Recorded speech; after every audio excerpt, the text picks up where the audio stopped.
Oh,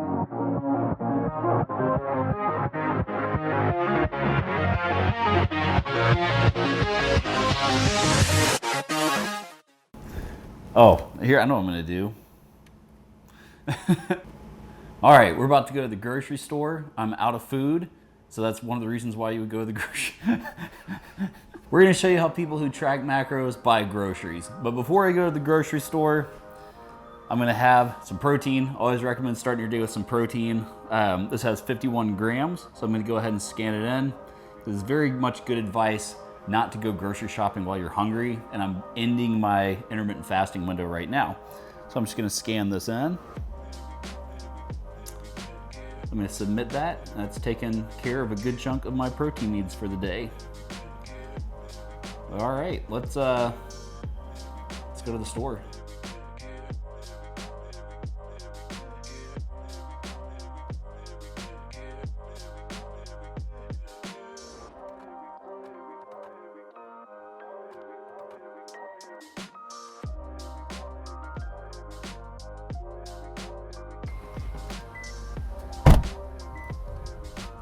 We're going to the grocery store because I am legitimately out of food, and I want to show you guys what I actually do when it comes to picking foods according to my macros and what I have to eat.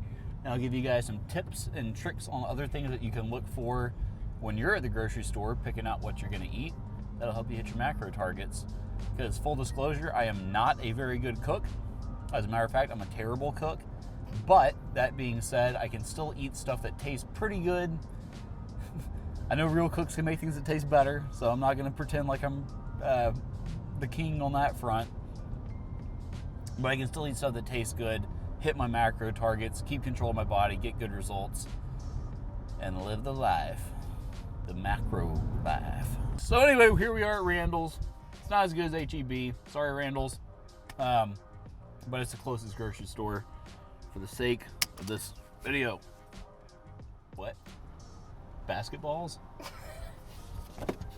Put your mask on. Oh, okay. Yeah.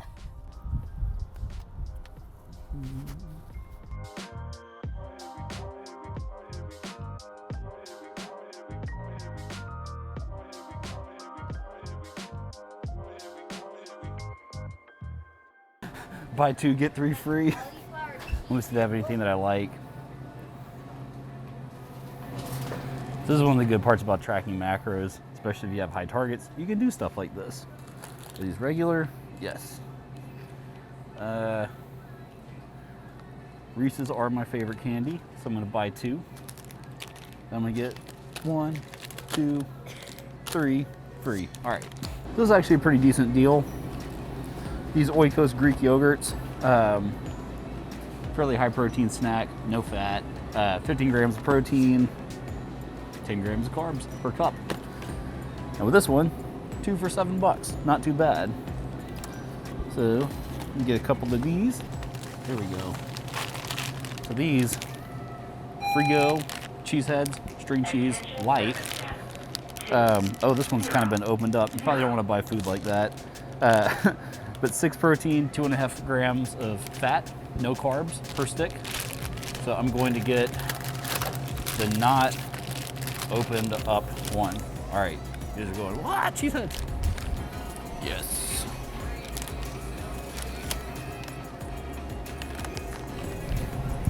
These caramel coconut Oreos are really good.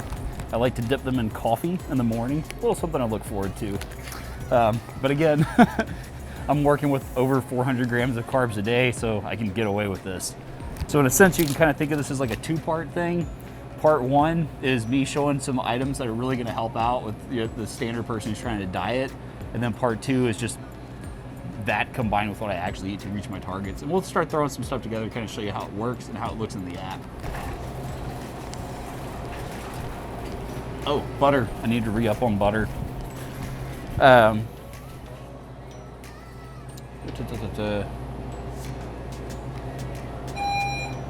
Yeah, here's just some regular butter. So the way that I look at this is fat. This is a pure fat source. I like to put it on my toast. I like to put it in rice and do other things with it.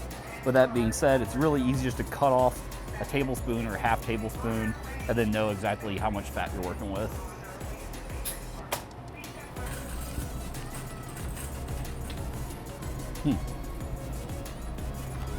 Milk's getting more expensive.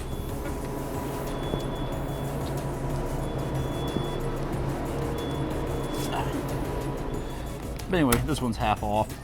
And fat-free milk, it's a good source of protein, a little bit of carbs, tiny bit of fat. Oh, this is truly fat-free. Oh, it is. Nice. So yeah, 8 protein, 13 carbs. So again, you're just kind of changing the way that you look at stuff. All right, eggs. Eggs are just protein and fat.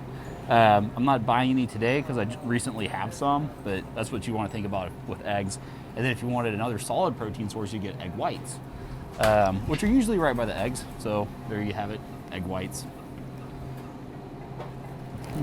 So here you have like a whole bunch of, I mean, this is just protein and fat, but generally things like frank, sausages, bacon, they're gonna have a much higher fat content to the protein ratio. So if you're on a diet, you're gonna want to opt for leaner cuts. And the leaner cuts are usually gonna be found where they actually have the person who's doing the deli and the chopping and all that, or usually like one chunk of stuff down. So things like chicken breast, that's a very high source of protein and not a bad price. So yeah, this will go in the stew. So bread, a little bit of protein, mostly carbs, tiny bit of fat, good for putting butter on. Veronica, to the booth at your convenience, please. Veronica, to the booth at your convenience. Thank you. Fancy cakes, my favorite little Debbie. These are little carb and fat bombs, but sometimes at the end of the day, if I have a lot of remaining macros, I'll have some fancy cakes, fill them out. And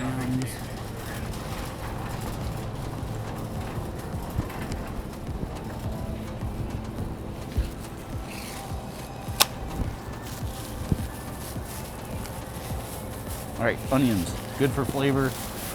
Basically don't have, I mean, tiny amount of carbs and fiber, but these are mostly for cooking.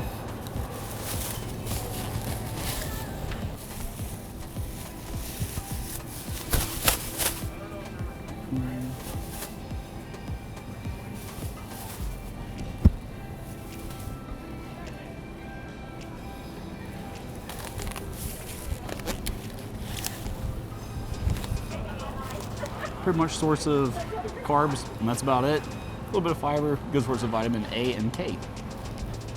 It's good to eat your colors because different things have phytochemicals in them that you typically get through colored fruits and vegetables. So I will be getting some blueberries and raspberries.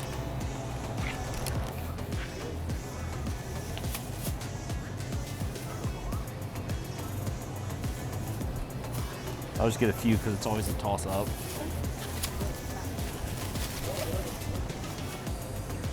But again, oranges, vitamin C, carbs.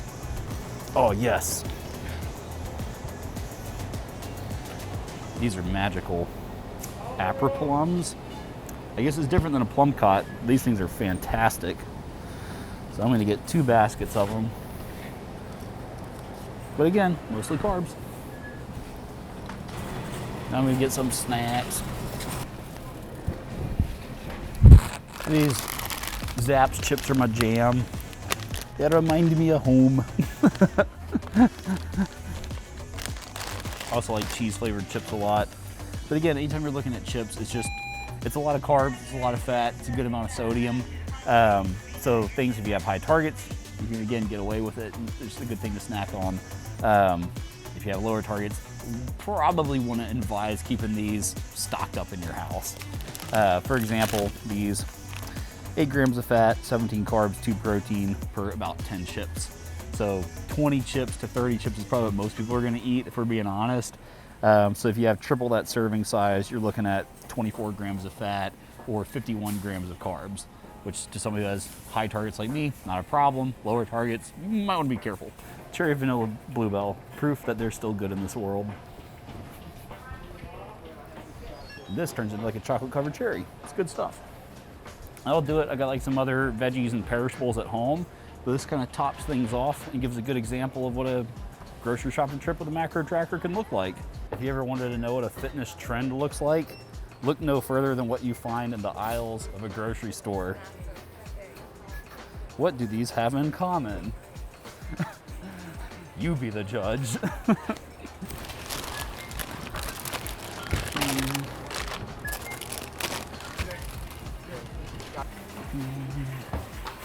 Too bad nobody sells Gushers anymore. I get it every time.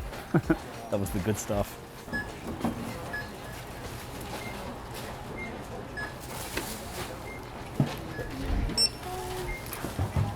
Thank you very much. Have a good one.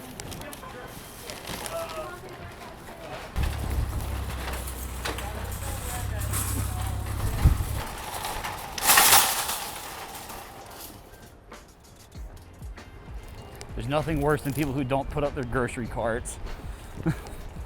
So yeah, like you'll notice something that was kind of a common theme when I was going through the grocery store. Most of what I was thinking about is how stuff related to my macro targets. I'm like, this is a source of proteins, a source of carbs, a source of fat, or this is a mix of any of the two. And then some items that had other benefits, like, oh yeah, this might have some fiber in it. This might have some good amount of vitamin A in it or vitamin K in it. And that's how you start to look at things, because the more that you track, the more that you learn about your food, the more you'll start to understand that it really is broken out into three components, right? You have your nutritional value from a micronutrient standpoint, you have your energetic value from a total calorie standpoint, and then you have the macronutrient value, so protein in its function, carbs in its function, fat in its function. And so the more that you look at things, the more that you learn, the more you'll start to, it's almost like you're seeing inside of the matrix, where it's no longer, oh, this is a good food, this is a bad food. What is this person doing? That's a bad driver. Yeah, you're no longer looking at things in terms of like good food or bad food. It's just, this fills this function, this fills that function. And there are functions like flavor. Like this is something that I like and something that I enjoy eating, or something that I want to snack on. And you start to think, okay, so it has that function, and also it has the function of filling out a lot of my calorie needs. But I also understand that this is lacking in fiber and lacking in micronutrients. So you really start to balance and shuffle things around with the way that you look at it. And one of the biggest benefits that can give you is wait, why am I still wearing this? and one of the biggest benefits that can give you is long-term sustainability. Because if you're depriving yourself of stuff that you really like and stuff that you really enjoy, you're not gonna be able to stick to what you're doing. The world is your oyster, and oysters are mostly protein.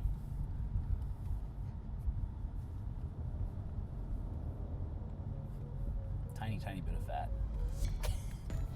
The other part of groceries and whatnot, you gotta try to get it all in one trip. If not, do you even lift, bro?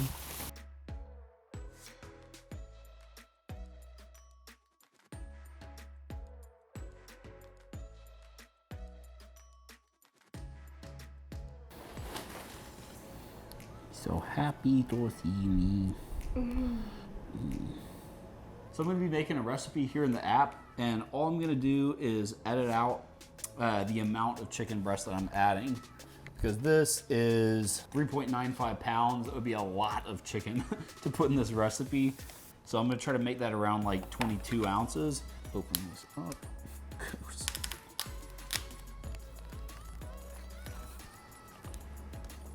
So turn my scale on. So that is 11 7/8. So 2 of these, 1 pound, 8 3/4 ounces. I'll do another half of one of these. So that is 1 pound and 14 ounces of chicken. All right, so 16 ounces in a pound. We're looking at 30 ounces total. So I'm gonna go in and edit this to 30 ounces. For this recipe. No, voila. All right, now I'm gonna actually start cooking it after I move this cat out of the way. So I'm just gonna cut this into some little strips. Throw that in there. We're gonna saute it up.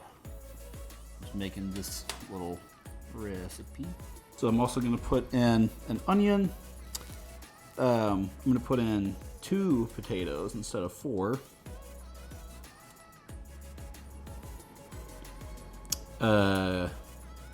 No red pepper, but I am gonna add carrots. Not carrots, carrots. So we're gonna do about 45 baby carrots.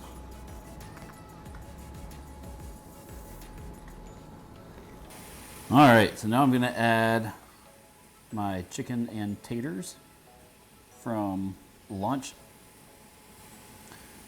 So I'm gonna have 1/5 of the recipe. So again, it's gonna take a big chunk out of my protein target. And I've got a lot of carbs and fat left to play with for the day. I'm just gonna cut these potatoes into little disc. Toss that on in there.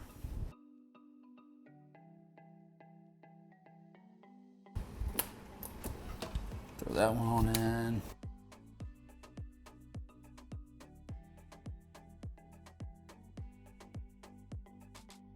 You don't have to like chop it up super fine or anything because it is going in a pressure cooker and it will very much break the onion down.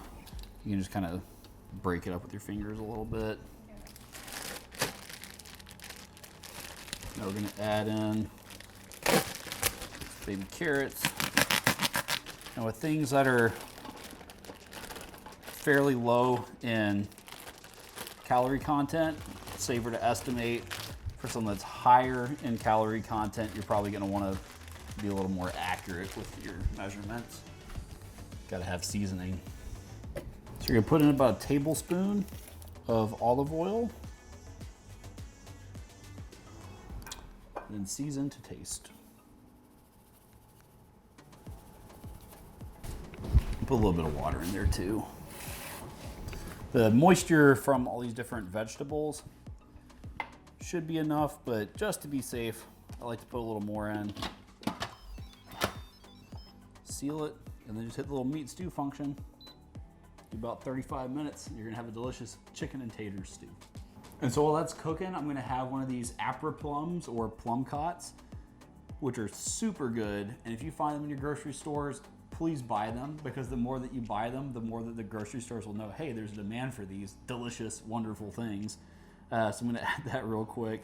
So I'm gonna search, P-L-U-M, there we go, plum cot. So just added that plum cot, there it is in the snack. It's so good, it is so good. This Instant Pot is actually done with its cooking, and this is a very fun little bonus that I like to do every time. But when you're done with the Instant Pot, you depressurize it. It normally comes out more like a volcano. It's been done for about 10 or 15 minutes, so it's just warming. But if you do that right after it gets done cooking, it's pretty impressive. All right, look at this goodness. Ooh.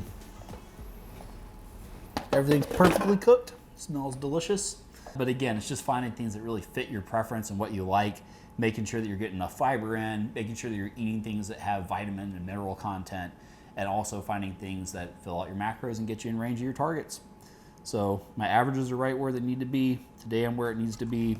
If I even go back and look at other days, I can see that yesterday I was a little over on protein, under on both carbs and fats. Day before, I was a little under on fat again, but in range for protein and carbs. But again, if you look at this check-in period, what really matters when it comes to your results is the averages of what's happening. So again, show those averages, everything's in range. So if you're a little over on some days, a little under on other days, odds are the averages are gonna put you right back where you need to be. So I hope this gives you a good window into what tracking macros really looks like when it's practically applied, and also gives you some better ideas and tips on things that you can look for in the grocery store and how to look at food, not in terms of whether it's good or bad, but in terms of does this meet my nutritional needs from the micronutrient and macronutrient standpoints.